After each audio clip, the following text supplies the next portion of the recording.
Hey people, got a really cool video for you today. You know Josh from Dust City Designs. I've talked about him a million times, and he's the manufacturer of my wood stickers. Well, he was a very, very good friend to us and built this killer countertop in the Scamp. This is a really cool process, and all you need to replicate it is some several $1,000 tools and machines. Super easy. Let's see how he did it. First, Josh measured our little countertop, leaving a hole for the sink. That other large hole is where the original Scamp stove used to be. He brought those measurements into a program called AutoCAD.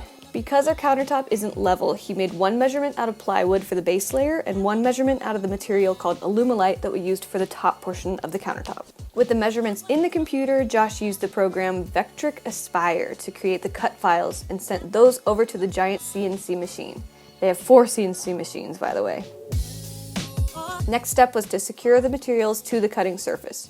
Josh used the coolest stapler I have ever seen. They're plastic nails with twice the tensile strength of a steel nail lengthwise, but half the strength widthwise. So he uses them first to hold down the material, but can then hit the side of the material with a soft hammer and they'll shatter and release the material with no damage. It's really cool.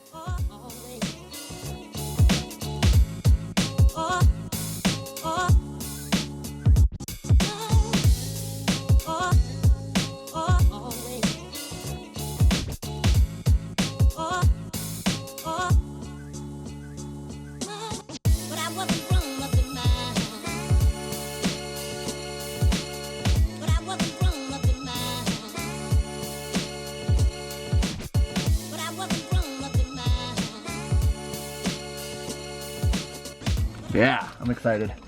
Oh, yay! We won't have a hole here anymore. With everything cut and measured, we secured the pieces in place with clamps and drilled holes for the bolts that would hold the whole thing in place. Before putting the bolts in permanently, Josh used some liquid nail glue to reinforce the materials onto the counter. It's gonna stay in place. This is more just to keep it from rattling, to kind of keep it like held down to the surface as well. So that you don't have to put bolts in the middle. Yeah, I can see how that's gonna bend just a little bit. Yeah. By putting this liquid nails in here, it's gonna keep it from doing that. More than anything, just to keep it from rattling. Next, it was time for the best part of the entire build.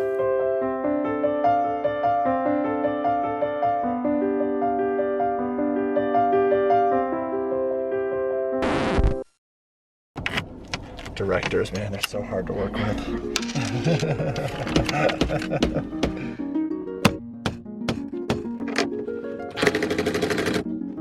Leaving the glue to dry with weights and all the bolts in place, the last step was to work on the trim. We grabbed some small pieces of wood from the hardware store and Josh cut them to size and angled the edges so the corners would fit snugly into place.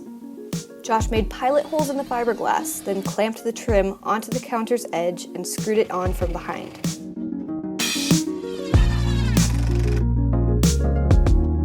Next step, I taped all the edges in prep for caulking.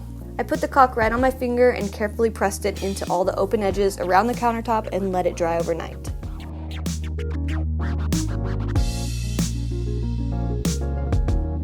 The final step was to paint the trim and the interior of the cabinets black, and then we were done. Countertop complete. Thanks again to Josh for being so freaking awesome and making this happen for us. We love you, and you know that. If you're curious about the rest of my kitchen and what I keep inside of it, you can watch my latest video along with the rest of my Scamp videos. Leave a comment letting me know what you want to see next, and I'll see you in the next video. Bye!